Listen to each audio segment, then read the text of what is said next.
Bienvenidos a Calamares a la Romana,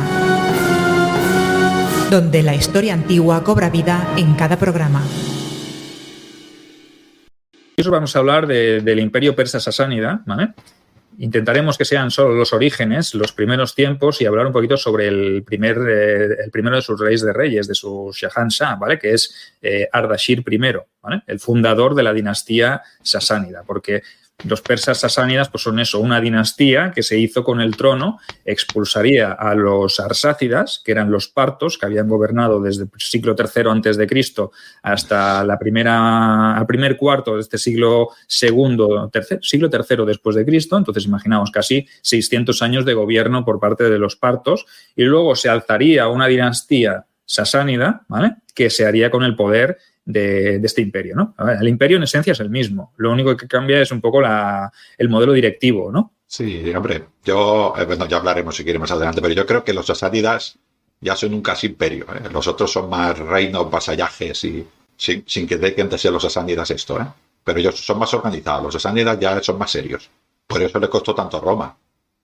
Correcto, por eso también los sasánidas pudieron imponerse a un imperio parto que era muy diferente, ¿no? En el sentido del digamos, lo diseminado que estaban, no había un poder central suficientemente fuerte, pero bueno, esto lo hablaremos cuando entremos en el meollo de la cuestión. O sea, el tema de hoy va a ser eso, ¿no? No siempre de Roma vive el hombre, en este caso normalmente saldrá, ¿vale? No os preocupéis porque acabará saliendo Roma. Es un secundario de lujo en esta historia que os vamos a explicar, o sea que acabaremos tocando temas que quizá ya hayamos tratado, porque hay un momento en el cual los sasánidas y los romanos se juntan y coinciden, evidentemente, en una frontera constantemente en guerra, ¿no? Porque es esa frontera oriental del Imperio Romano y esa frontera occidental del Imperio Parto, luego el Imperio Sasánida, pues es una zona de rifirrafe, ¿no? Y será rifirrafe hasta hasta el siglo VII después de Cristo, cuando el Imperio Persa Sasánida se ha derrotado, aniquilado y absorbido totalmente por el Islam, ¿no? Entonces,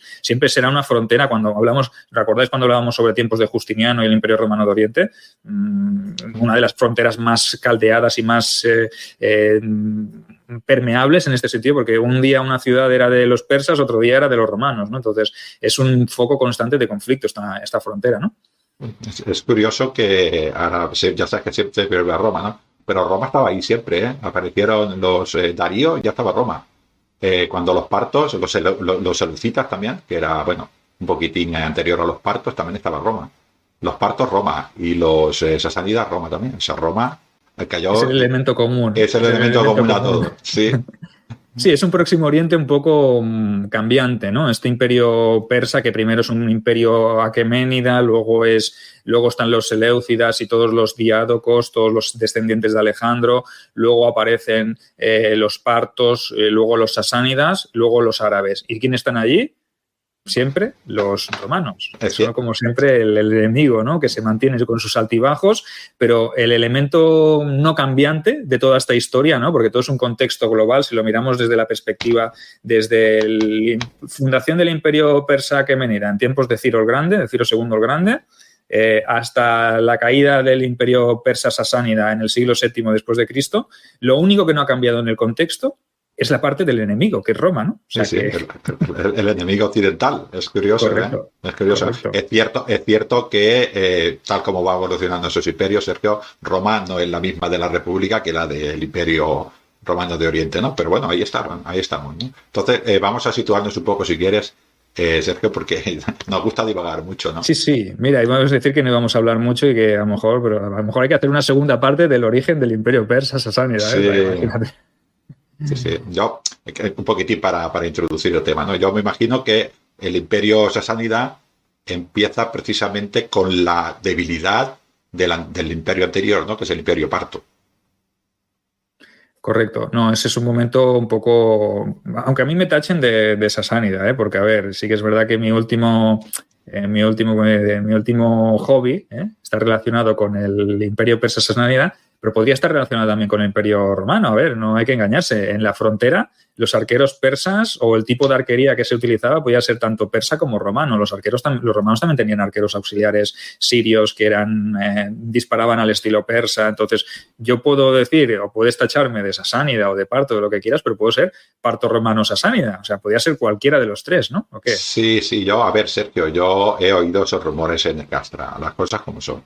Y te he tenido que defender algunas veces porque eres mi centurión. No es que te tenga mucho cariño, pero eres mi centurión. Y te he tenido que defender. Pero es cierto que tú seguramente estás con aura manza y rezas en tu despacho, en tus habitaciones, y tienes allí tu larario con este rey.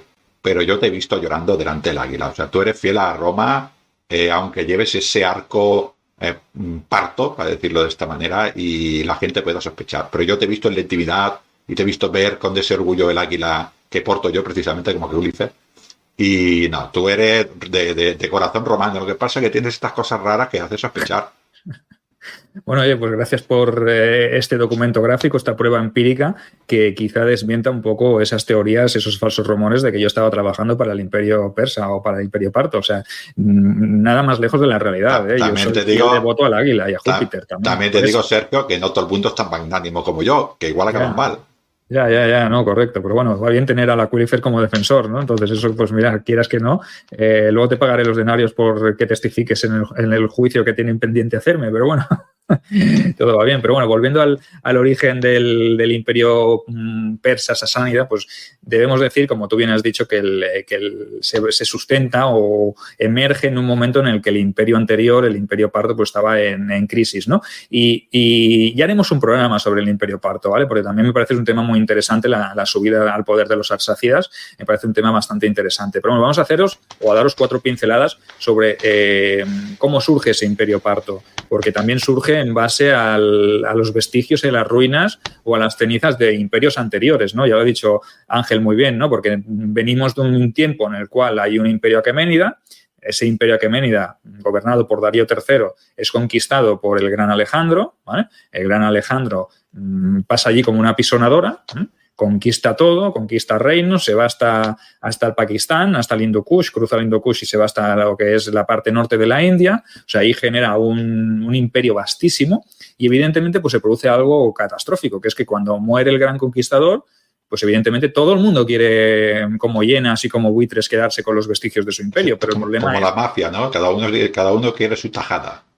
Correcto, este es el problema, pero no existe nadie que sea suficientemente fuerte para gobernar un imperio tan vasto como había hecho Alejandro, ¿no? O sea, no hay nadie tan legitimado como para poderse quedar tanto territorio, ¿no? Entonces, evidentemente, surgen pues los reinos, los pequeños reinos o pequeños imperios de esa fragmentación, sus grandes generales, sus diádocos, sus sucesores. La palabra diádoco es sucesor, significa sucesor. Alejandro, pues en el momento en el que murió, pues estaría bastante jodido como para decir, le dejo el imperio, dicen que dijo, le dejo el imperio al más fuerte. Y bueno, anda que también, vaya frasecita, ¿no? Era Ptolomeo, yo creo que era Ptolomeo. O Seleuce. Ellos se lo quedaron, ¿no? Sí. Ellos interpretaron, ¿no? El más fuerte soy yo, el más fuerte soy yo. Y tú imagínate, con el cadáver ahí todavía caliente. Por Lisímaco, cada uno se peleó, sí, es verdad. Claro, Lisímaco, Casandro, Seleuco, Ptolomeo, bueno, un montón de generales, ¿no? Todos sus compañeros, ¿vale? Sus getairoi, sus amigos, sus generales, se disputaron el poder de quedarse el imperio, ¿no? Evidentemente, pues cada uno se quedó con su fragmento, con su porción, ¿no? Ptolomeo se fue a Egipto, Seleuco se quedó en la parte central de Asia, Lisímaco se quedó Tracia, Casandro se volvió con Antípatro a Macedonia. Evidentemente no vamos a hablar de los diádocos porque es un caos y es un tema muy, muy peliagudo, sí, que daría para vamos... Ríete de la anarquía militar, Sergio. Ríete de la anarquía militar, Sergio, con estos Correcto. 4. No sé si lo hablaremos con Richie algún día, o con Richie, que es especialista en el mundo heleno, que teníamos pendiente también hablar sobre las guerras macedonias contra Roma, pero a lo mejor quizá algún día le diga eso, ¿no? Yo sí que sé que en la Biblioteca Perdida estamos tramando algo dedicado a los diádocos, pero bueno, el que tiene que hacer el guión soy yo, imaginaos, y tiempo no es que me falte, ¿no? No es que me sobre, quiero decir. En todo caso, queda el imperio fragmentado. Y de uno de esos imperios, que es el Imperio Seleucida, ¿vale? Gobernado por Seleuco, luego vendrá Seleuco II, Antíoco I, Antíoco III, tal. Bueno, llega un momento que emerge una etnia, un pueblo, una tribu autóctona de la parte central de Asia, de ese imperio, que son los partos, ¿no? Que en este caso están gobernados o encabezados por una dinastía que es la dinastía arsácida. Y a eso de mediados del siglo III, ¿vale? Antes de Cristo, empiezan ya a tener sus rifirrafes con los imperios, en este caso con el imperio Seleucida, ¿no? Que es la que gobernaba esa región, ¿no? Entonces, este Arsaces I genera o hace que el pueblo parto o que la tribu o que el conglomerado de pueblos, pero esto es muy, muy complejo de entender, ¿no? Arrebate cierto territorio a los descendientes de este Seleuco, ¿no? Así que para el año 247 a.C. Ya sabemos que hay presencia y se han hecho con el control estos partos de la satrapía precisamente de Partia y disputan territorios adyacentes a los reyes helenísticos. O sea, que imaginaos, ¿no? Hay como un poco de rifirrafe y está la tensión, vamos, que hay fragmentación. Hay orificios por los cuales entran los partos y se están afianzando, se están haciendo poderosos, ¿no? Atención, ciudadanos de la República Calamar. Preparaos para una aventura sin igual. Nosotros, Sergio y Ángel, duodictadores romanos y representantes de Calamares a la Romana, os invitamos a un viaje extraordinario a la ciudad eterna, donde la historia cobrará vida y la sorpresa acechará en cada esquina. Retrocederemos en el tiempo para explorar la antigua ciudad de Ostia Antica. Visitaremos sus termas y casas. En el corazón de Roma nos sumergiremos en la vida cotidiana de la época imperial. Nos enfrentaremos a la majestuosidad del Coliseo, símbolo del poder romano. Caminaremos por los foros, centro político y social de los hijos de la loba, y descubriremos los secretos del mercado de Trajano, una obra maestra de la arquitectura romana. Viviremos como emperadores romanos explorando la Domus Aurea, la extravagante residencia de Nerón, un palacio con frescos, mosaicos y jardines que os dejarán sin aliento. Calamares, esto no es todo. A lo largo del viaje, Calamares a la Romana os sorprenderá con actividades como participar en uno de nuestros programas y eventos especiales relacionados con César y la noche. ¿Preparaos para conquistar Roma? Pues ya podéis reservar vuestra plaza y vivir una experiencia única.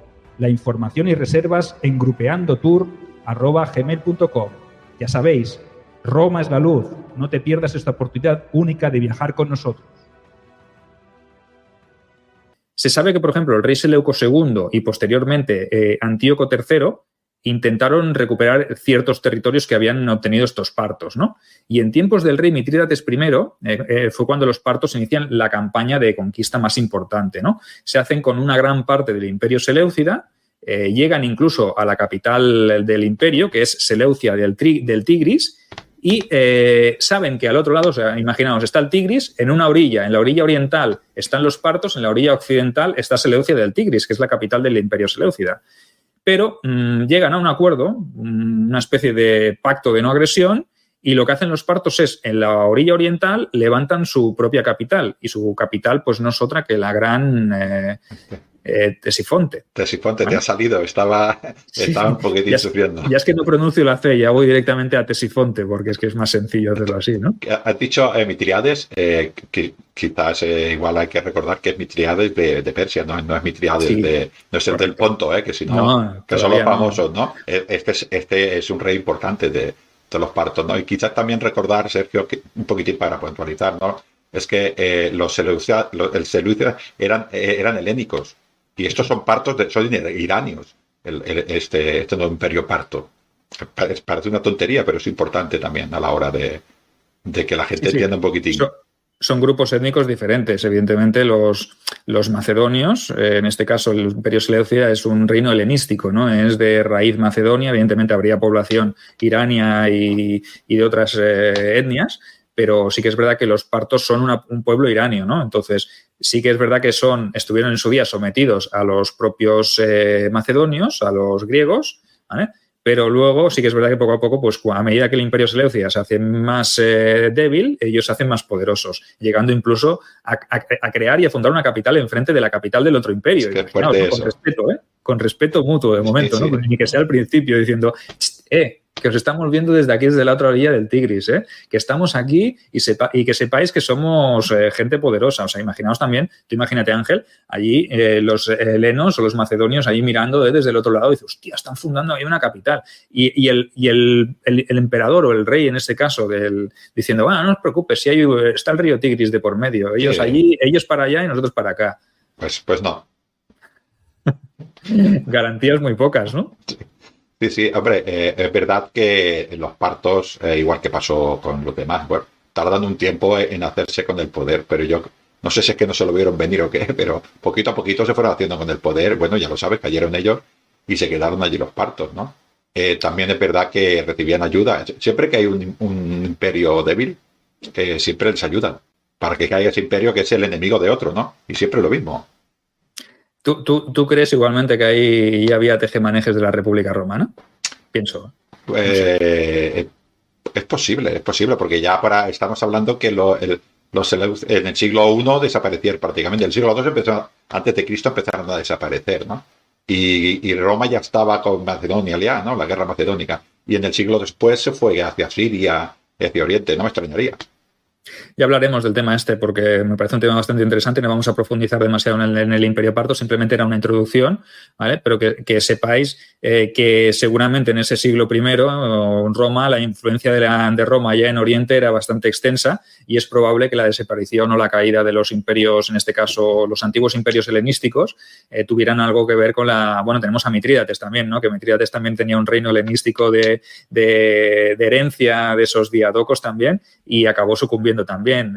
Quien habla del Ponto habla de Bitinia, quien habla de Bitinia habla de todo el tema de Antioquía, toda esa zona ya con una fuerte influencia romana. Entonces, es probable que hubiese algún tipo de no colaboración, pero sí que en algún momento determinado alguna presión por parte de los romanos para que al final este imperio seleucida acabara también sucumbiendo, ¿no? Claro, estaban ahí los romanos ya prácticamente tocando, y si no, con todos estos reinos, en este caso no son vasallos de Roma, estos reinos aliados de Roma, ¿no? Que iban cayendo a la República, pero Roma ya estaba influenciando directamente, con lo cual no me extrañaría que, claro, cuando crece un imperio importante, pues casi siempre va cayendo otro.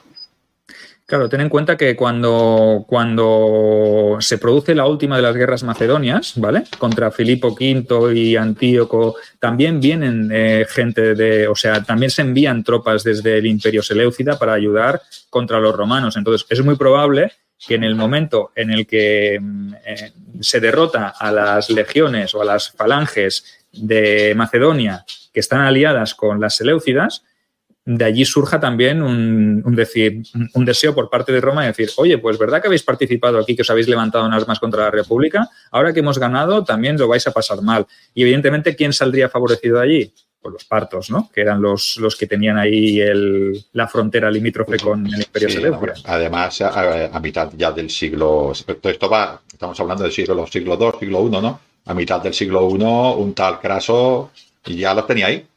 Claro. No supo qué hacer con ellos, pero ya los tenía ahí. Correcto. Si te parece, yo aquí pararía todo lo que es el tema del Imperio Parto, porque ya hemos más o menos, ya le dedicaremos un programa porque sabemos que os gusta y que os gustará. Quizás la anécdota, Sergio, la anécdota de Atra sería importante. No eso que has dicho todos los partos, este tipo de alianza, que los partos y los romanos tan enemigos como eran, alguna vez lucharon juntos. Sí. Correcto, sí, es que es verdad, sí, las fuentes lo certifican así, ¿no? Que hubo alianzas y ayudas mutuas, entonces ya lo profundizaremos, no te preocupes, porque es que si no vamos a hablar hoy del Imperio Persa. Vale, muy bien. Metémonos. No os preocupéis, seguro que ahora en los comentarios nos dejaréis, hostia, pues habla del Imperio Parto y de esta alianza entre Roma y Partia, va, pues apuntamos, ya nos ponemos también nosotros deberes y hablaremos del tema, pero hoy, si os parece, vamos a hacer el salto, ¿vale? Y vamos a entrar un poquito en el mundillo persa-sasánida, ¿vale? Y es deciros que allá por el año 226 después de Cristo, o sea, imaginaos el salto que estamos haciendo, pasamos del primer siglo antes de Cristo al tercero, a principios del tercero después de Cristo, es cuando la dinastía arsátida, esta dinastía de origen parto, que había gobernado desde tiempo atrás, ¿vale?, fue sustituida por la dinastía sasánida, que se convertiría en la que dominaría los antiguos territorios de la vieja Partia, ¿vale? Pero, si os parece, conozcamos un poco mejor a estos sasánidas que acabaron haciéndose con el control, ¿no? Porque hay una información, no es muy grande la información de la que disponemos, pero nos da ciertas pinceladas sobre su aparición, ¿no? Hay poquitos datos, pero nos dan algo para hacernos una idea de dónde surge esta dinastía sasánida, ¿no? Sabemos, por algunos escritos, que existió un tal Sasán, ¿vale?, que era sacerdote de la diosa Anaíta, que era la diosa de la luna y de la fertilidad en la ciudad de Istakar, ¿vale? Esto como origen.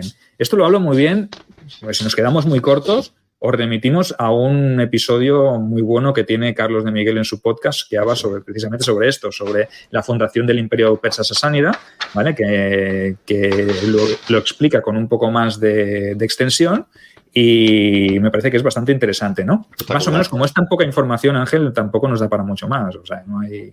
Bueno, es poquitín para que tengamos, para que nuestra audiencia entienda que empieza en un lugar determinado, un pequeño lugar, una persona que se hace de una ciudad y va creciendo.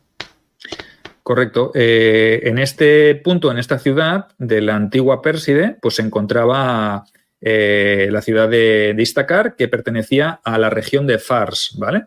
Esta región de Fars pues está ubicada en la zona más del Golfo Pérsico, digamos, en el origen de la zona de lo que sería el corazón del antiguo imperio persa aqueménida, ¿vale? Y esto es importante, quedaros con esto porque ahora luego más adelante os explicaremos el por qué es importante lo del tema de que esté ubicada en esta región, ¿no? La cuestión fue que este Sasán, este sacerdote, apareció en las fuentes allá por el año 150 de nuestra era, ¿vale? Y su hijo se hizo con el trono de esta región, de Fars, ¿vale?, convirtiéndose en un señor poderoso y que obviamente pues rendía vasallaje al rey de reyes, en este caso al rey Arsácida. Recordad, al rey Parto, ¿vale? Partos, arsácidas, sasánidas, persas, ¿vale? Ya veremos que luego hay un intento de diferenciación, pese a que todos son un poquito de origen iranio, ¿no? Hay como una mezcla, incluso los propios persas sasánidas intentarán legitimizar su nombre y su procedencia con los reyes aqueménides para darle un poquito de historia al tema, pero bueno, esto no es propiamente romano, ¿no? Porque todos los reyes vienen de atrás y entonces se tienen que buscar su legitimidad en algo anterior y yo soy, de alguna manera, igual... Ahora yo hablo por hablar, pero tampoco habría mucha, porque estamos hablando de Irán, del actual Irán, y todos estos pueblos salen de allí, así que habría muchísima relación, ¿no? Pero como dices tú, estos reyes, esta nueva dinastía, se tienen que legitimar en algo anterior. Correcto. Entonces, pasamos una generación más y llegamos al nieto de Sasán, de ese sacerdote de Anaíta, ¿vale? Un muchacho llamado Artashir o Ardashir, ¿vale?, que sería quien se alzaría contra el rey Artabano IV, el último de las Arsácidas, ¿vale? Y ya que hablamos del Imperio Parto, pues damos un poquito una pincelada para que sepáis que la monarquía parta, pues, o el sistema de gobierno de este Imperio Parto, pues en estos momentos en el cual Ardashir se eleva con el poder e intenta desafiar, bueno, no es que lo intente, es que desafía al rey Artabano IV, en estos momentos pues la dinastía parta es bastante frágil, ¿no? O sea que, ¿por qué es tan frágil? No sé, Ángel, ¿tú qué crees? ¿Qué opinas?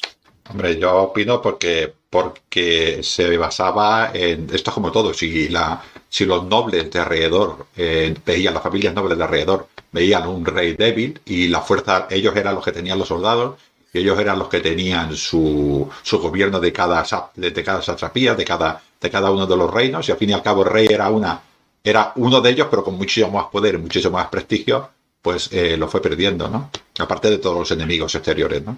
Y yo creo que eso se lo harían, ¿no? Y en este caso, los sasánidas, en este caso, eran unos vasallos más de este rey, pero olieron que esto no iba bien. Era una organización muy parecida, con sus diferencias, ¿no?, a la época feudal, en la cual estos nobles le dan al rey los soldados, ¿no? Y la fortaleza del rey es la capacidad que tiene él de convencer a los nobles de que le den soldados.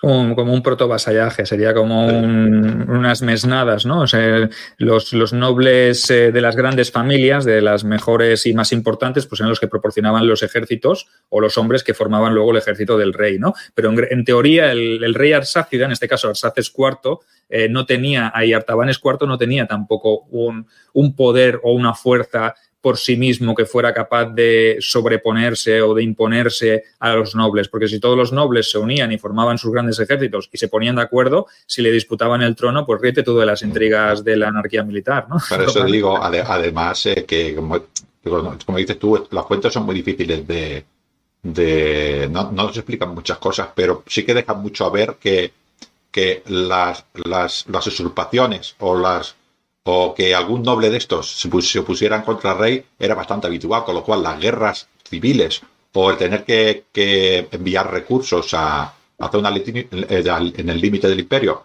para poner esto también era normal, con lo cual todo esto te va debilitando también. Y si además le sumas a los movimientos fronterizos que estaba haciendo Roma, porque en ese momento, recordad que es el momento sigue siendo un momento de expansión para Roma. Estamos en la dinastía de los Severos y es justamente en este momento cuando Caracalla organiza su expedición, que monta una gran expedición en Oriente pues para luchar contra los partos, ¿no? Y realmente sí que sucede lo que sucede, ¿no? Porque Caracalla... ¿Qué oportunidad perdida, Sergio? ¿Qué oportunidad correcto. perdida? Es que hubiese sido un muy buen momento para Roma si hubiese decidido atacar a los arsácidas, pero claro, a veces piensas, está Artabanes primero, Artabanes IV ahí en medio, ¿no? Y dice, hostia, por un lado me vienen los romanos con Caracalla, pero sé que tengo ahí los nobles que están cuchicheando, que están confabulando y a la mínima que yo cometa algún desliz, se me van a alzar por un lado y me van a entrar los romanos por el otro. Entonces es una tesitura complicada también, ¿no? Incluso además, intentó pactar con matrimonios, me parece. Sí, Artabano, yo me imagino que siendo como era persa, conocía el carácter persa y él olería que tenía mucho peligro dentro, con lo cual no debería dormir mucho este rey. No, correcto. Y además, la fortuna quiso, en este caso, la fortuna de Aura Mazda, quiso que en este caso Caracalla pues muriese asesinado pues por Macrino, por el prefecto del pretorio, en toda esa conjura, etcétera, etcétera. Pero Macrino tampoco aprovechó la ocasión, quizá no estaba bien informado, porque en lugar de atacar y de asestar un golpe terrible, también quizá pues porque los soldados tampoco le reconocieron, las legiones se echaron un poco atrás, evidentemente hay muchos factores que desconocemos, ¿no? Pero sí que es verdad que en algún momento determinado Macrino pacta con Artabano, ¿no? Y pacta una retirada, ¿no? Una paz que para el rey parto le va de maravilla, ¿no? Porque realmente ya es algo de lo que no se tiene que preocupar. Y quieras que no, pues los romanos en este caso a mí me parece que no supieron aprovechar la oportunidad. Quizá la red de espionaje no funcionó muy bien, no había tanta información. O la conjura, esa intriga por parte de Ardashir estaba como un poco en la sombra, ¿no? Se mantenía lo más oculta posible para que el rey persa, el rey parto no sospechara, ¿no? Porque también no sé, yo creo que el rey parto tenía problemas, pero Macrino también, con lo cual estaban bastante entretenidos los dos. Uh-huh. Porque creo que duró un año, ¿no? Sí, tampoco es que duró, no sé si fueron meses, o sea que luego ya el propio Imperio Romano empezó con sus propias intrigas internas, ¿no? Y la caída o el paso de esta... Bueno, porque no, luego vendrían también Heliogábalo, Macrino tendría problemas, o sea, el propio Imperio Romano bullía también en conspiraciones y en asuntos internos. Es lo que dices tú, Sergio. El Imperio Romano estaba con todos esos conflictos internos que conocemos un poco mejor, con usurpaciones y guerras. No se podría llamar tampoco guerras civiles porque no era todo el imperio, pero que tenía que estar gastando recursos para la estabilización del imperio, pero los partos estaban igual, con lo cual no tenían tiempo para matarse entre ellos. No, correcto. Es que hay conocimiento por las fuentes de que uno de los hermanos del propio Artabano IV, ¿vale?, le disputó el trono. O sea, que quería quitarle el trono, ¿no? O sea, para vaciarte de la familia. O sea, luego tienes a tus nobles que también están en pie de guerra y, bueno, aquello también era un lío tremendo. O sea, que centrarse en Roma en aquel momento pues también era un poco complicado, ¿no? Y además, luego te enteras de que tienes ahí al Ardashir ¿no? Que está aprovechando la situación convulsa para desafiar al rey. Imaginaos, ¿no? Ese noble de Fars, ese descendiente de Sasán, que además destacó por ser un gran militar, un gran genio administrativo y un organizador, que eso también es muy, muy importante, ¿no? Pero bueno, debéis saber pues, que este Ardashir, que sería el fundador del imperio persa sasánida, se convertiría también en una pesadilla para Roma, no solo para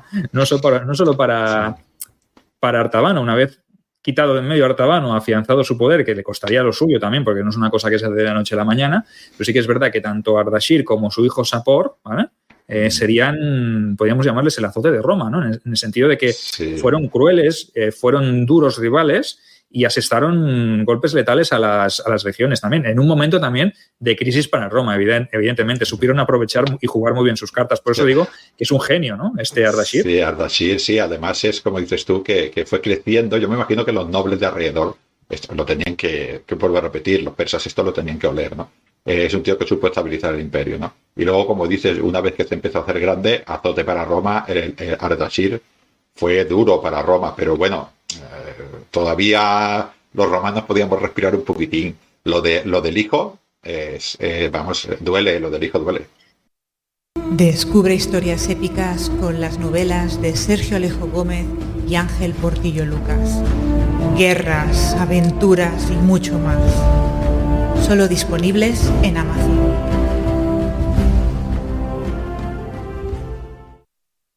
Hoy hablaremos solo del padre de Ardashir, ¿vale?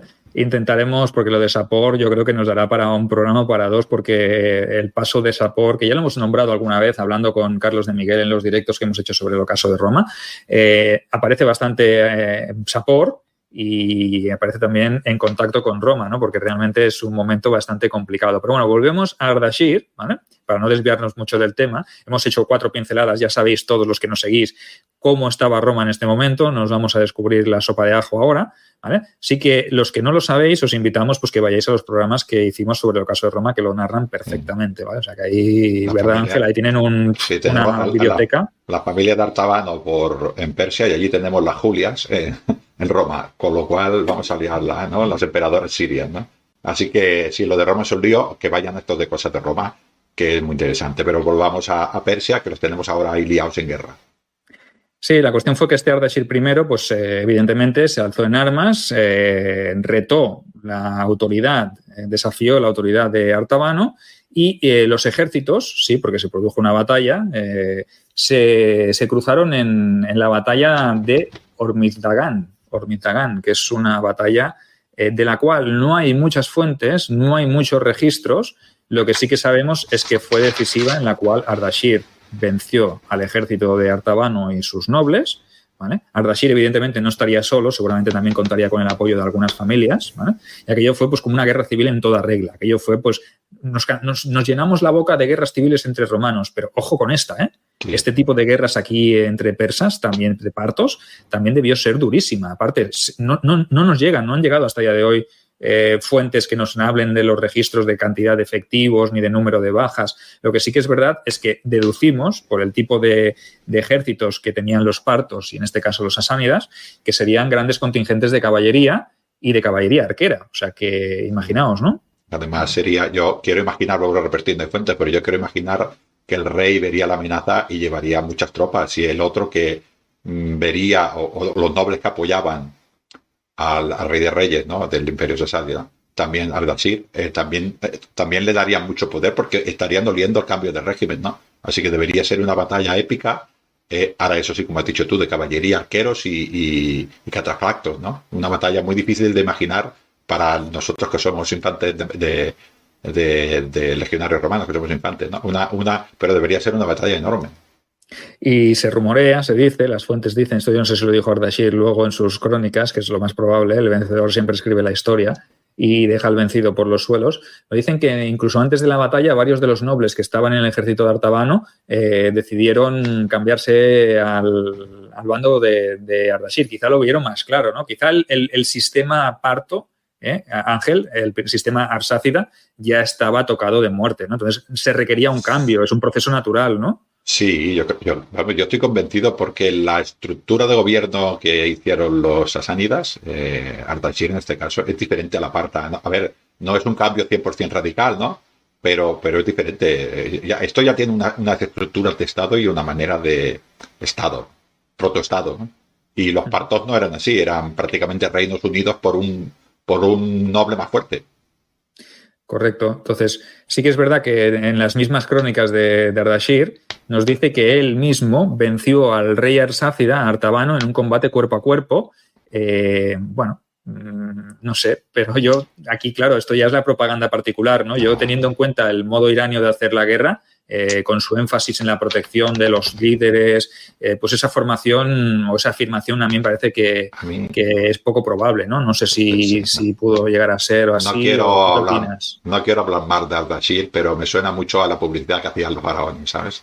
Esta de no solamente he acabado yo con el régimen, sino que yo he acabado con el rey. Es publicidad pura y dura, creo yo, ¿eh? Ahora es épico, eso sí. Sí, correcto. Él lo pinta así y luego, claro, evidentemente, pues te lo puedes creer o no te lo puedes creer. A lo mejor se marcó un Ramsés II ahí en toda regla, ¿no? Sí, eso digo yo, Ramsés segundos. Cuando decimos marcarse un Ramsés es más que nada el bulo, ¿no? De yo estuve allí, me cargué a no sé cuántos, entonces, claro, eso es muy, muy de Ramsés, ¿no? Y muy de faraón, ¿no? Pero bueno. Sí, de todas maneras, Sergio... Que nos perdonen los egipcios, ¿eh? No, los faraones egipcios, los egipcios... Sí. De todas maneras, es cierto que fue una batalla importante, pero un imperio como era el Imperio Parto no cae de la noche al día. Quiero decir que esto hay que consolidarlo. Correcto. Yo pienso que eso es importante, ¿no? Fue una victoria aplastante, pero cuesta. Entonces, él tiene luego, en este caso, Ardashir, tuvo un trabajo arduo luego, porque hay que rehacer las estructuras o provocar ese cambio, ¿no? Y ese cambio, esas transformaciones, pues ya sabemos todo lo que pasa. Nos pasa a nosotros en la vida cotidiana que un cambio banal y sencillo nos cuesta una barbaridad asumirlo en determinadas circunstancias. Pues imaginaos un cambio de modelo global de un gobierno, de un imperio tan grande como era el Imperio Parto, que pasa a ser el Imperio Persa Sasánida, pero... Claro. Ángel, es difícil. Tú eres un parto, un noble parto, y te viene Ardashir y te dice, a partir de ahora las cosas se van a hacer así. O peor, o mucho peor. Quiere decir que yo tenía una posición de poder dentro del imperio arsácida, dentro de los partos, y ahora vienen los sasánidas, ¿y dónde me voy a quedar? ¿En qué situación? Ya me huelo que voy a quedar en una situación inferior, no me interesa este imperio, con lo cual no lo quiero y me opondré. Y si consigo juntarme con 4 como yo, pues nos opondremos. Y esto es lo que le pasó a él, como pasa en todos los imperios, ¿no? La familia que va a ser desplazada, pues se opone. Y la familia que va a ser beneficiada, pues se apoya al nuevo régimen. Correcto. Y esto es lo que pasó, pues estuvo la friolera de 10 años guerreando con todos esos nobles aún rebeldes o, digamos, reacios al cambio. Durante 10 años le costó, pero también sabemos que los reyes arsácidas o los descendientes de los reyes arsácidas llegaron a pactar incluso con los romanos, ¿vale? Buscando la ayuda de Roma para frenar el ímpetu de Ardashir. O sea, que no es una cosa de la noche a la mañana, sino que es complejo, ¿no? Tenemos un cambio de modalidad que te hace peligrar tus posiciones de poder y de comodidad, ¿no? Sobre todo para los nobles, ¿no? Evidentemente que para el pueblo llano, quizá que te pongan a uno, que te pongan a otro, pues a lo mejor no notas tanto la diferencia, porque te van a estrujar a tributos y a impuestos igualmente, tanto el uno como el otro. O sea que ahí sí que es verdad que habrá una serie de remodelaciones, ¿no? A nivel tributario, fiscal, etcétera, etcétera, que quizá pues para eso Ardashir era consciente de que si quería ganarse el favor del pueblo, pues oye, tenía que también ser más benevolente que lo que habían sido los partos con el pueblo. Yo entiendo que esa es una medida bastante lógica, por lo menos al principio. No sé qué opinas tú. Sí, yo creo que Ardashir quiso hacer un imperio un poco más cohesionado a lo persa, ¿no? Porque tampoco... Pero todo esto de dejar... a los reinos nobles, a sátrapas nobles de familias nobles, esto le era muy peligroso y él intentó cambiarlo, ¿no? Creo que también potenció mucho la religión siendo politeísta, pero la religión a Udamanza también, ¿no? Como religión de Estado para cohesionar un poquitín. Y quiero decir, estas cosas se quiso lo que has dicho antes, ¿no? Decir que nosotros venimos ya directamente de los Aqueménidas, ¿no? De Darío y compañía. O sea, intentó consolidar un imperio y darle una identidad propia sasánida, ya no persanidad, sino sasánida. Nosotros somos sasánidas y somos así y nos organizamos. Hizo unas estructuras de Estado para cohesionar también. Quiero decir que sí, él lo hizo conscientemente, ¿no? Además era un buen militar y lo quería demostrar, ¿no? Ahora, ¿qué pasa con esto? Lo que llegó al poder por las armas, ¿no? Y necesita legitimarse siempre. Correcto, ¿no? Y lo que hizo también él, es decir, nosotros somos persas, somos de la antigua Pérside, pero es que los sasánidas no eran originarios tampoco de allí, sino que era un poco un conglomerado de tribus, de pueblos de origen iranio, incluso estepario, que se habían asentado en esa zona. Entonces, lo que buscó es, he llegado al poder, como tú bien dices, he obtenido el poder en base a una guerra. Entonces, cuando tú obtienes el poder en base a una guerra, pues tienes que buscar pues tu Eneida particular, ¿no? Muy bien, has dicho. Legitimarte, ¿no? Virgilio. Sí, correcto. Entonces coges la adoración a Aura Mazda, que es el dios principal, y tú dices que eres descendiente de los persas aqueménides, ¿vale? Y dices, hostia, es que yo soy descendiente de Ciro, de Darío, de Artajerjes, y me cambio mi nombre, en vez de ser Ardashir, pues para vosotros soy Artajerjes, ¿vale? Entonces, la maquinaria de propaganda se pone en marcha. Entonces, tú estás diciendo que tú eres más legítimo que los arsácidas, que por eso les has hecho la guerra. Y cambias todo el modelo, o sea, un modelo diferente en el cual, siendo conocedor, porque realmente, Ángel, este señor Ardashir fue uno de los nobles pertenecientes a una de esas familias importantes, sabía cómo funcionaba la estructura desde dentro. Cualquiera le podía disputar a él el poder. Claro, entonces, ¿qué tienes que hacer en ese momento? Él era vasallo más y así lo sentía, fue creciendo. Y bueno, yo creo saber que he oído las lenguas por ahí que empezó a quitar nobles de estos y puso a sus familiares. Le tendría que tener mucha confianza, pero puso a sus familiares. O sea, quiso estabilizarse ese imperio. Claro, y quieres generar como una sensación o dar la sensación de que yo no soy como los arsácidas. Yo soy un elemento de poder fuerte, ¿vale? Si alguien me quiere disputar el trono, me lo va a disputar a mí y a todos mis nobles, porque quiero hacer, salvando las distancias, una piña, ¿vale? O sea, si tú pones a tus familiares y a tu gente de confianza, evidentemente te la pueden disputar, porque, a ver, incluso tu hermano te puede ahí hacer la cama en algún momento determinado, ¿no? Pero si tú te muestras como un monarca duro, contundente, afable con el pueblo, ¿no? Porque incluso integras, porque los sasánidas otra cosa no, pero a nivel militar cambian todas las estructuras de reclutamiento, cogen a los hijos de los nobles y los educan en las armas, los hacen formar parte de la estructura del imperio. Entonces, hay una serie de reformas, una serie de manera de concebir el nuevo imperio que quiere desmarcarse de un imperio débil, ¿vale? Y quiere dar la sensación a los nobles de que disputarles a ellos el poder es algo que no entra dentro de los planes, ¿no? Entonces, tienes que ser duro, contundente, y sobre todo darles victorias también, porque si no les das éxito y no les das grandeza militar y fortuna y botines, etcétera, etcétera, tampoco te los vas a poner porque nadie quiere un rey débil, ¿no? No, Sergio, esto está inventado. Cohesión interior, intentar estructuras de Estado y enemigo exterior para cohesionar más el Estado. ¿Cuál es el enemigo exterior más potente que tenía? Pues ahí me tengo que legitimar. Es tal como lo dices, ¿eh? Ahora, eso sí, los sasánidas, como has dicho tú, esta estructura que hizo Ardashir le dio la fuerza que luego tuvo. Sí, correcto. A ver, realmente hay que verlo desde el punto de vista de los otros también, ¿no? Es decir, no dejas de ser un usurpador, ¿vale? Y eso también es una mancha en tu expediente y haber obtenido el poder por la fuerza, pues es menos legítimo, ¿no? Evidentemente que ser el sucesor, que ser el que te toca o que, yo que sé, tu predecesor muere y te nombra a ti heredero, pues eso es difícil, ¿no?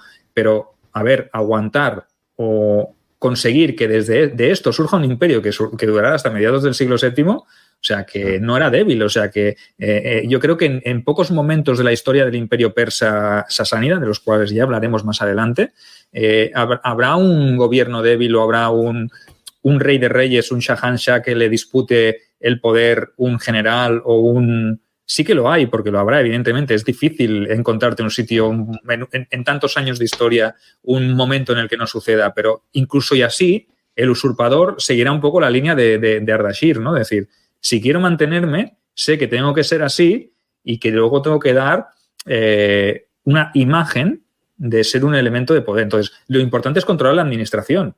Yo pienso que eso es importantísimo. Si yo soy el que controla todo y no delego en otros nobles, yo a esos nobles no les estoy dando el poder. Todo pasa por mí. Sí. Y eso es lo que quería Ardashir, que todo pasara por él. Sí, esto creo que es la gran diferencia. El anterior, los partos eran reinos que se gobernaban ellos mismos y en determinados momentos, cuando este rey necesitaba sus tropas, se las daban, pero eran reinos, como aquel que dijo, independientes, ¿no? Esto no funcionaba así. Sí que tenían su cota de poder, pero el poder central, el poder del rey era potente y abarcaba, ya hemos dicho, hasta la religión y la administración del Estado. Esto es muy diferente de una cosa a la otra. Correcto. Y una vez te afianzas relativamente en el poder, acabas con esos enemigos, podríamos decir, más visibles, porque hay enemigos que siempre son menos visibles, evidentemente, pero siempre están ahí confabulando. Entonces, para dar o rizar el rizo, lo que tienes que hacer es demostrar que vales para serlo y obteniendo victorias. Y yo pienso que es importante. El campo de batalla es simplemente pues, el espejo sobre el cual se van a reflejar todas tus gestas, ¿no? Entonces, cuanto más potente eres... Mucho me temo que quiere decir que la Partia se le quedaba pequeñita, ¿no? A Ardashir y se había de extender hacia el Mediterráneo, ¿es lo que nos quieres explicar? Hombre, irte para Oriente, más a Oriente, yo sé que los partos lo habían hecho, ¿no? Con otros reinos y habían absorbido pues a toda la gente de la Sogdia, de la Bactria, incluso más allá del Hindu Kush, ¿no? Y ha habido pues conflictos, ¿no? Pero aquí Ardashir sabe también que el Imperio Romano en este momento es un imperio en crisis, ¿vale? Sí. Es un imperio en...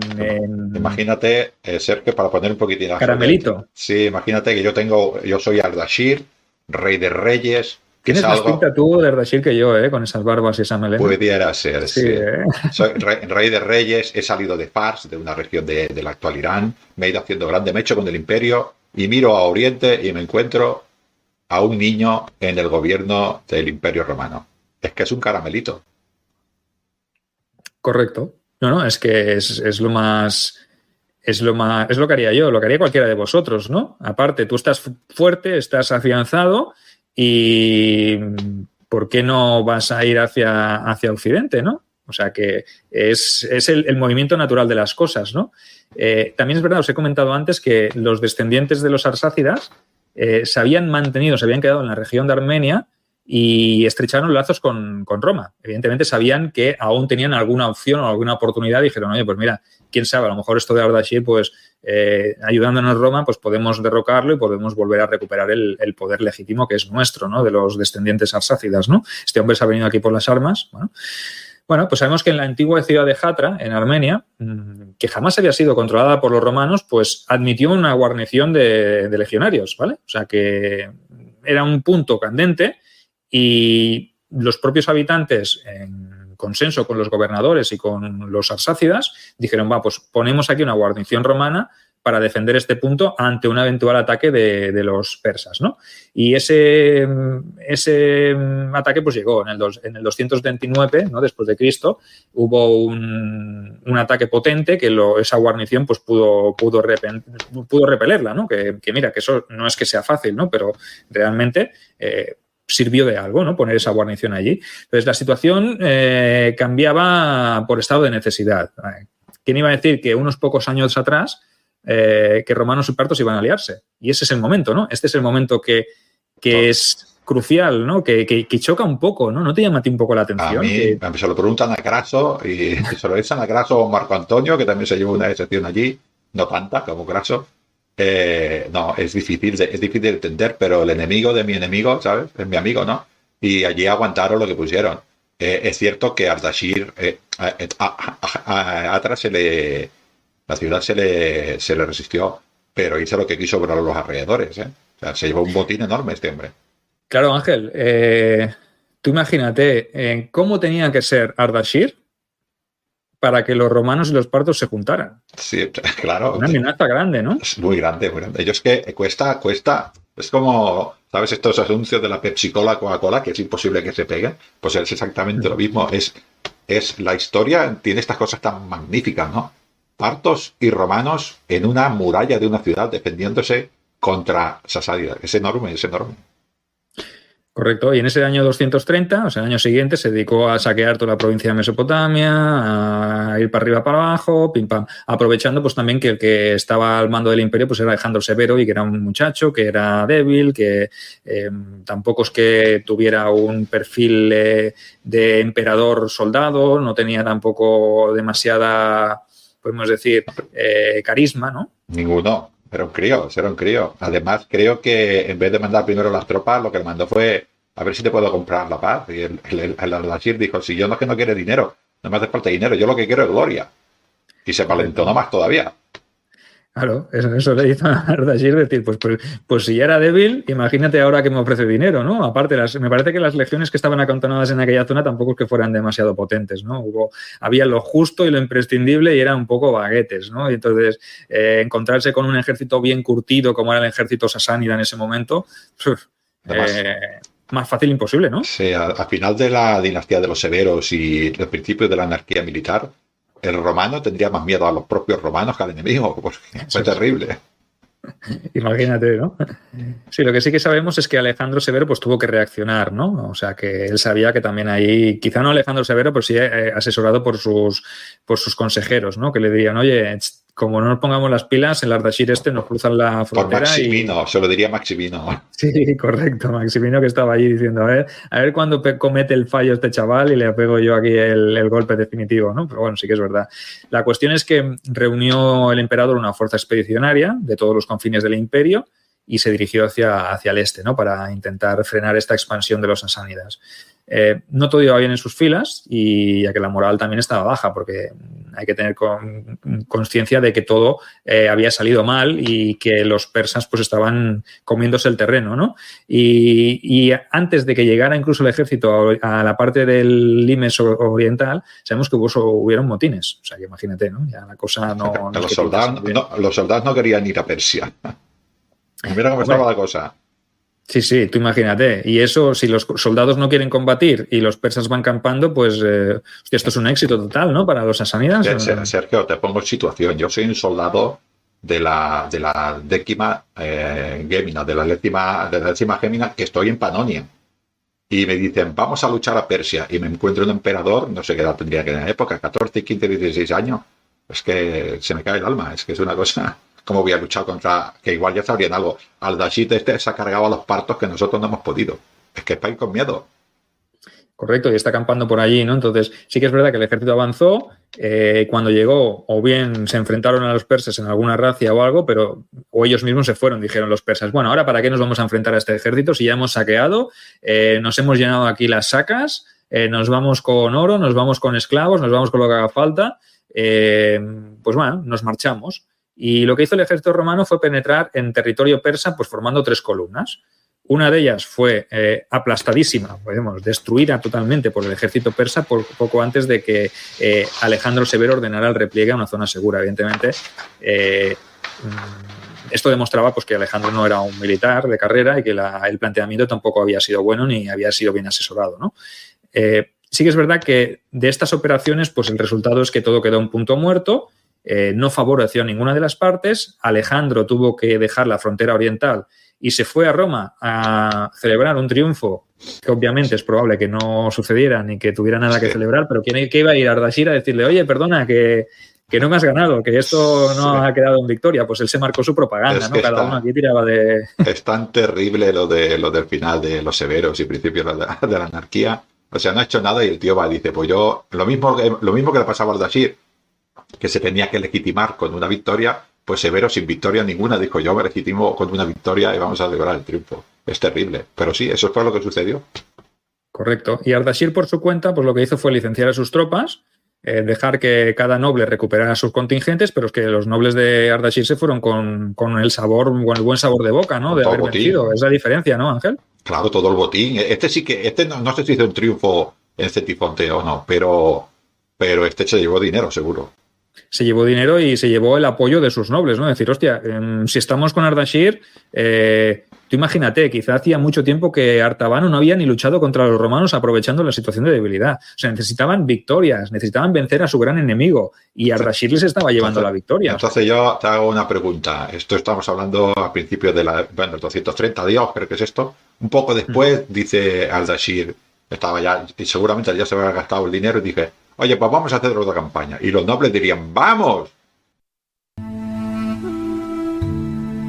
Apoya a la República Calamar con una donación o suscripción. A cambio, tendrás contenido exclusivo para fans y acceso anticipado a nuestros programas. ¿O no? Hombre, si se basaban en la experiencia, el ser humano se basa en la experiencia, y la experiencia previa había sido, oye, pues mira, siguiendo a este hombre hemos vuelto ricos y riquísimos, ¿no? Entonces, en el 236, lo que hace el rey es volver a lanzarse contra Mesopotamia, ¿no? Y en aquella ocasión, pues, se lleva en campaña a su hijo y al que sería su sucesor, a tu gran amigo, a ese nombre que te molesta tanto, que cada vez que te suena por la noche te despiertas entre sudores, ¿no? Urticaria me sale cuando no, urticaria. Es que además piensa que yo creo que el sistema sasánida, que sería heredero del parto, este sí que sabía lo que pasaba en Roma, ¿no? Y si estaba con Alejandro Severo en Roma había poco prestigio, después de Alejandro Severo ya es terrible. Y este no era... Sabía que tenía muchísimos problemas y sabía que era la ocasión de atacar. Correcto.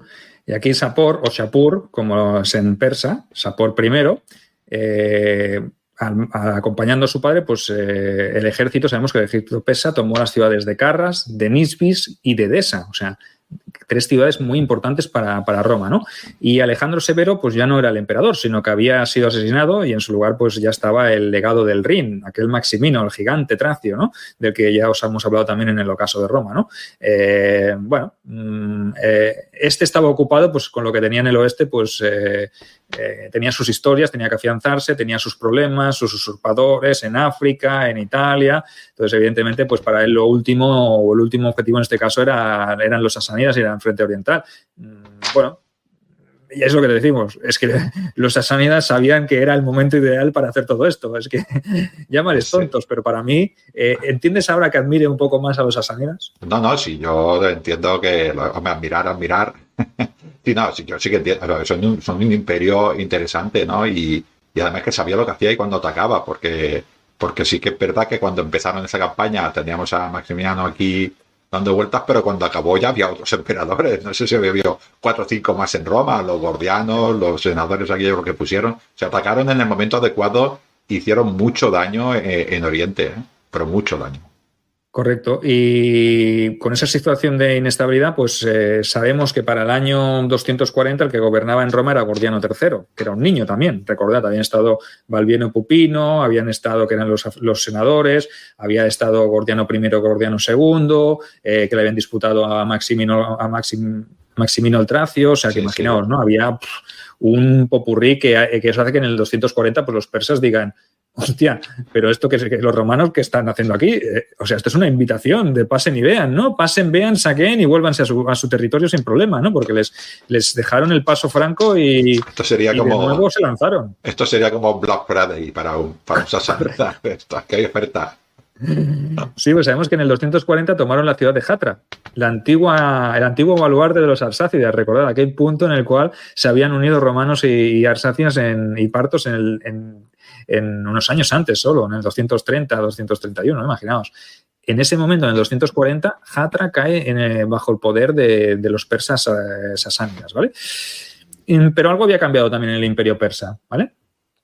¿Qué pasa, Ángel, en este momento en el imperio persa? No, pues pasa lo peor para Roma, que es que muere Ardashir, que ya era malo, y queda en el imperio algo peor, que es Sapor, ¿no? Que ya hablaremos de él en otros programas, ¿no?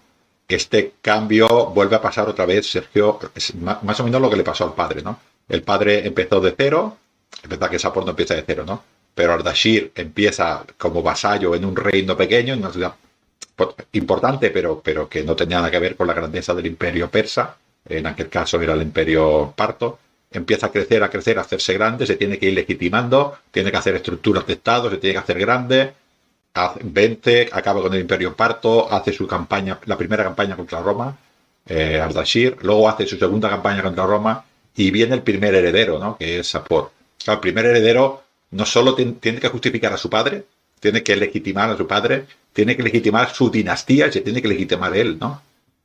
Y todo esto tenemos a Roma peleándose, ¿no? Ya sabemos quién va a ser su carnaza. Esto va a ser la Week Friday, no el Black Friday, no un viernes. Toda la semana fue para Sapor. Claro, entonces Sapor primero pues se convertiría en el terror de Roma y aprovechando también la coyuntura. Hay que entender todo esto no como la grandeza y el alzamiento y la consolidación del imperio persa, sasánida, pero también es verdad que en ese momento no había delante un imperio romano suficientemente potente, organizado y bien estructurado como para plantarle cara. Entonces, sí que es verdad que todas las condiciones favorecieron a que el imperio persa sasánida pudiera surgir de esta manera y pudiera afianzarse relativamente rápido, ¿no? Y convertirse pues en el terror de Oriente, ¿no? En ese gran archienemigo que estaría durante siglos dando por saco a los romanos, ¿no? Pero bueno, eso ya es otra historia. Yo, si te parece, para ser el primer programa, yo creo que ha sido muy interesante. ¿Cuánto nos ha salido del programa? ¿Cuánto llevamos ahora? Un poquito más de una hora. Vale, pues una hora. Más o menos el margen es el estipulado. En vez de meternos con Sapor y seguir haciendo historias sobre Sapor, yo lo que haría es plantar el huevo aquí, plantamos en Ardashir primero y ya retomaremos con Sapor, siempre y cuando la audiencia quiera saber más sobre los persas sasánidas. No sé si les ha interesado, que nos lo dejéis en comentarios luego. Sí, que nos den comentarios, puntualizaciones, opiniones también sería muy importante, porque así las podríamos ir diciendo. Yo no sé, Sergio, a Sapor lo podríamos dejar, ¿no? Porque se me ha parecido el espíritu de Filipo el árabe y el hombre lo está pasando muy mal. Con lo cual... Están allí todos de rodillas pidiéndole clemencia a Sapor, ¿no? En ese relieve que os hemos puesto de fondo, donde se ve a gran Sapor primero, ¿no? O sea que realmente sí, yo lo dejaría, pero bueno, no creo que la audiencia quiera. Yo creo que la audiencia quiere saber más sobre Sapor y ahora quiera... Sí, y ahora yo creo que más de uno dirá, hostia, pues los persas sasánidas molan un poquito. Además, no están mal tampoco. No, hombre, está bien. Es muy curioso lo que hemos dicho cuando hemos empezado, ¿no? Desde los Aqueménides, o sea, Darío, estamos hablando de Alejandro, esta continuidad de imperio, ¿no? Tan importante, los Seleucidas, luego los partos y luego los sasánidas, y tenemos ahí a Roma, que sin desaparecer el imperio, pero la república no tiene nada que ver con el Alto Imperio, ni no tiene nada que ver con nada que ver, es el mismo imperio. Pero son estas adaptaciones que Roma quizás sí se supo adaptar, ¿no? Y sin embargo en estos sitios nos dio tiempo a otro tipo de cambio, que era cambiando ya no solo dinastías, sino también imperios y maneras de ir, ¿no? Pero estos paralelismos, ¿no? Cómo vamos pasando uno al otro, ¿no? Y a veces coincide, porque el imperio parto se hace fuerte prácticamente con el imperio parto, con el final de la república y con todo esto de la dinastía, la anarquía militar, es cuando se hacen grandes los sasánidas. O sea que siempre hay una simbiosis entre estos imperios. No, y ten en cuenta que sí, que parece que como los grandes surgimientos de estas dinastías o de estos imperios corresponden, como tú dices, con momentos de crisis del enemigo, ¿no? Es como aprovechando el decaimiento y la decadencia de uno, florece el otro, ¿no? Entonces se produce como una simbiosis, tú lo has dicho, ¿no? Luego, al final, cuando hablemos, porque yo creo que esta saga del imperio persa sasánida va a ser larga, ¿vale? Vamos a tener mucho de qué hablar. Va a llegar hasta tiempos tempestuosos, en el sentido de que llegaremos hasta el final, intentaremos llegar hasta el final y luego, al final, haremos, si te parece, una valoración de qué hubiera pasado. Haremos la ucronía, pero al final, ¿vale? Más o menos ya más de uno sabrá por dónde voy, ¿no?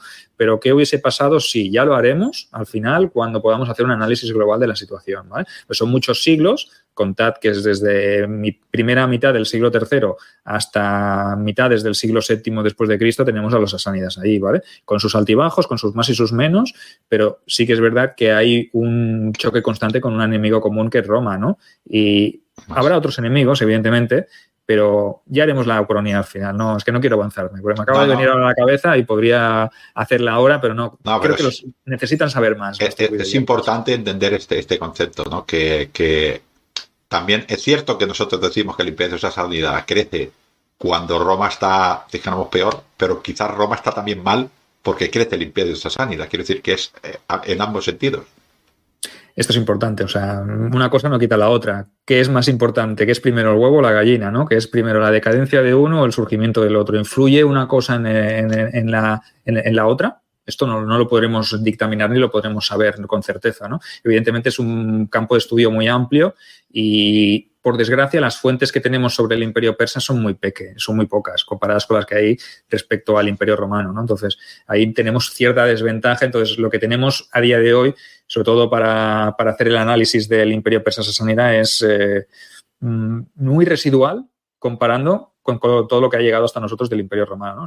Quizás si nos fuéramos a una biblioteca en Irán, en Siria o la parte de territorio en Armenia o lo que fuera, ya a lo mejor encontraríamos algo, pero lo dudo mucho, porque realmente... Quizás, Sergio, quisiera... Es una cuña que creo que es importante decir, ¿no?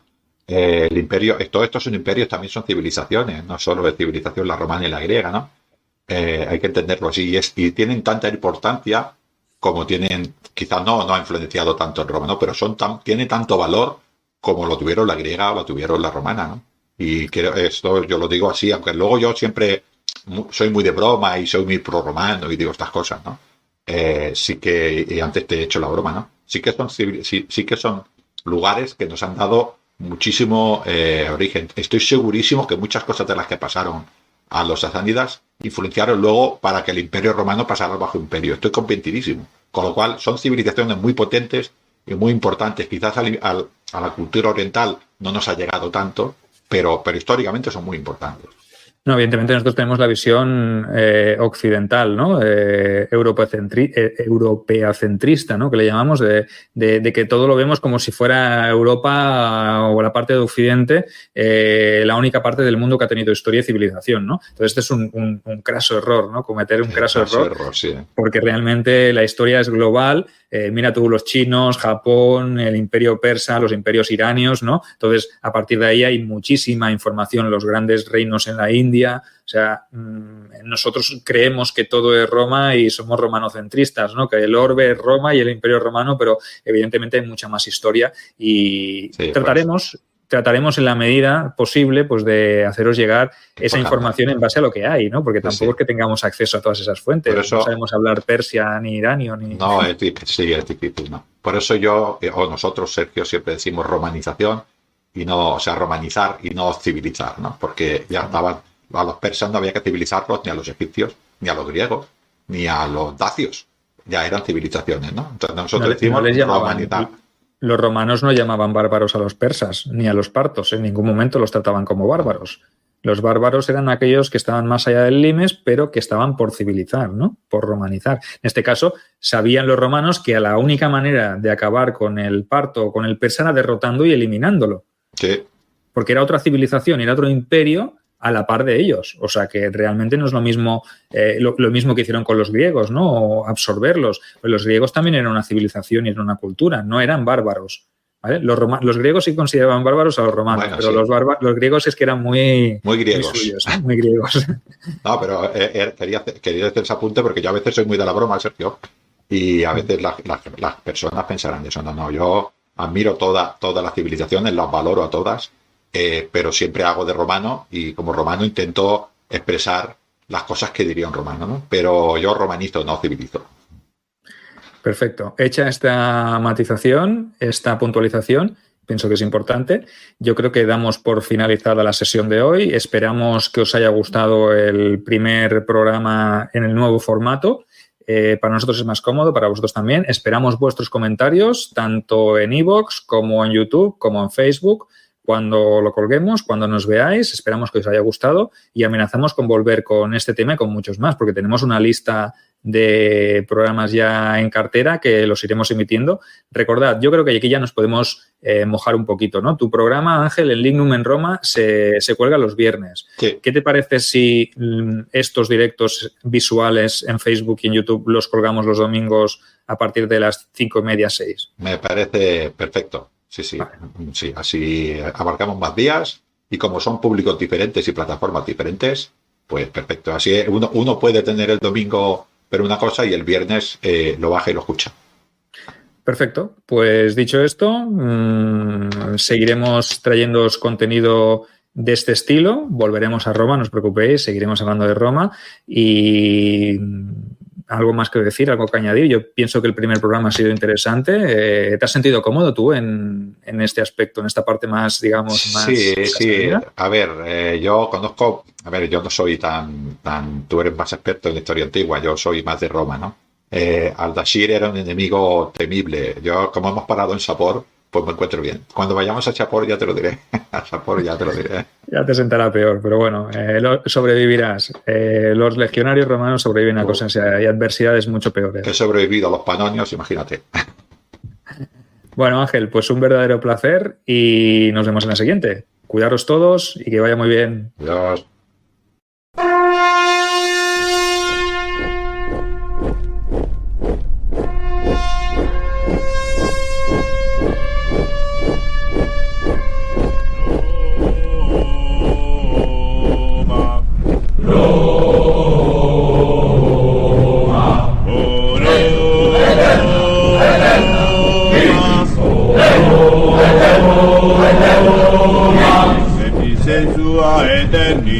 Sensua eterni, orda nostra solum tibi,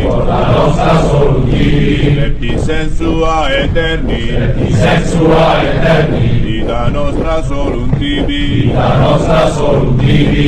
Leo eterna, victis, Leo eterna, victis, Leo eterna,